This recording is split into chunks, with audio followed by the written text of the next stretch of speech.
Yo, welcome back to the Willie Bobo Show. Now that I've gotten my emotions together, I've got to talk about it because there's no more excuses, no more he's a nice guy, nothing. I'm talking about what I consider the flagship of college basketball, the North Carolina Tar Heels. And I'm going to give you the reasons today why Hubert Davis needs to turn over the keys to the Smith Center today.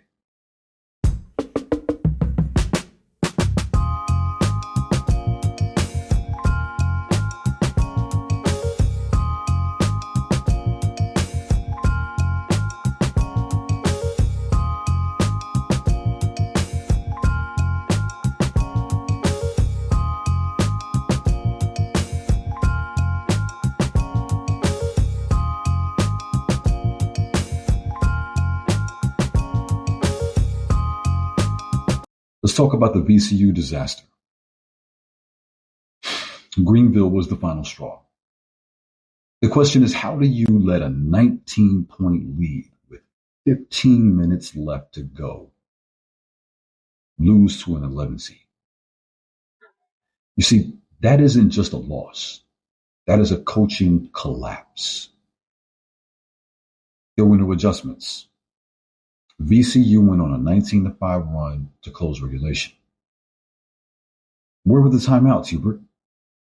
Where was the pressure that should have came? Free throws. Missing 8 free throws, including the front end of a 1-and-1 by Vesser with 4 seconds left. Where was the coaching to make sure that he understood in a high-pressure situation that he's supposed to have the ball shot up to the rim at a particular angle to make sure, 1, hit the rim, and then 2, carried off the right way? That's a lack of discipline. That's a lack of game poise, and that starts from the top. The defense. You let Terrence Hill Jr. go for 34 points and hit a dagger step back 3 in overtime because you stayed passive.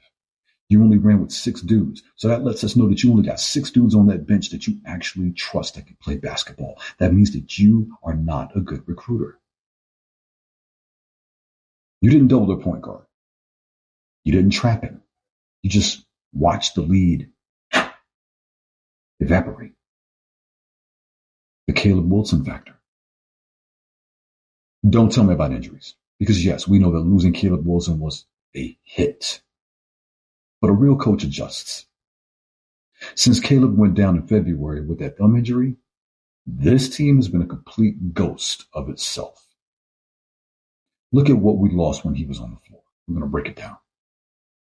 Offensively, he provided 19.8 points per game. That's nearly 25% of the entire scoring output gone in an instant.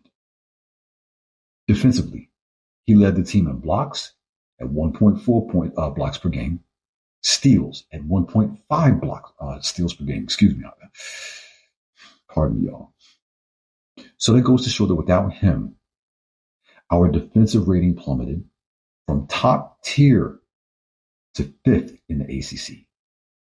We lost our rim protector and our perimeter distributor at the same time. Off the ball.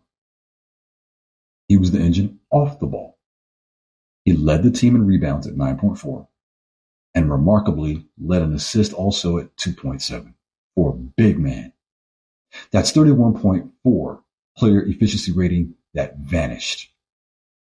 So without his gravity and high IQ play, the floor shrunk. Hubert Davis had no plan B to back up anything. I got to talk about the Roy's players.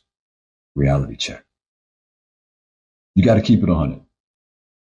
Finals runs as like gold medal standard. 2022. Let's look at that roster. Armando Bacot, Caleb Love, Leaky Black, RJ Davis. Those were Roy Williams guys. Hubert caught lightning in a bottle with a Hall of Famers recruits.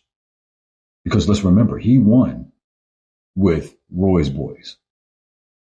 Since then, 2023, preseason number 1, missed the tournament entirely. 2025, an 11 seed bounced us out of the first round. 2026, a 6 seed, up 19, and we to VCU. It's always great to have an alumni that comes back, does great things, right? It's always great to have an alumni that comes back, been to the pros, saw some things, brings back great insight and education to these kids, but it's not happening. We're not going upward, we're trajecting in the wrong direction. The identity is gone. Roy had us running, rebounding, and dominating in the paint. Under Hubert, we've become inconsistent, soft on the perimeter, and analytically stubborn. We went from a perennial number 1 seed threat to a team that Tar Heel fans are scared will get upset every March.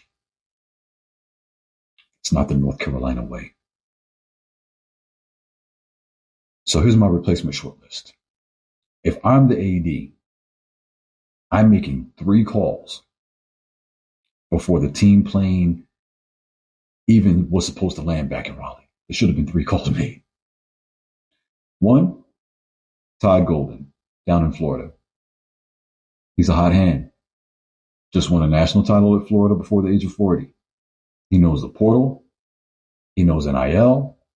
And he wins big games. And even though they did lose to Iowa, he's still got one of these on his fingers and he knows how to recruit. Here's another one for you.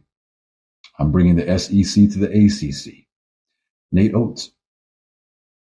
He brings to that Alabama team a blue-collar toughness that Roy loved, but with a modern, high-octane offense. It's really nice to watch Alabama play. And who would have thought that we would ever say that, considering it's a football franchise, basically. He's made Bama a contender. So imagine what he could do with UNC's resources. And people don't think about the resources that Carolina actually has. They're just not being utilized correctly. Wes Miller, Cincinnati. He'd be the family pick. He played for Roy. He knows the culture.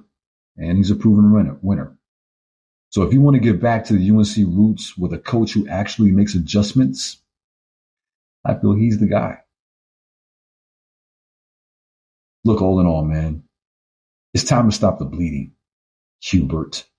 Fuck black man's name Hubert, man. No, I can't say no disrespect because I don't give a fuck. Hubert, come on, man. Dude's name is Hubert. Thank you for the memories in 22, but the Tar Heels deserve better. I'm Ox Delight. Thank you for tuning into the Wooly Bobo Show. That's the truth. Peace.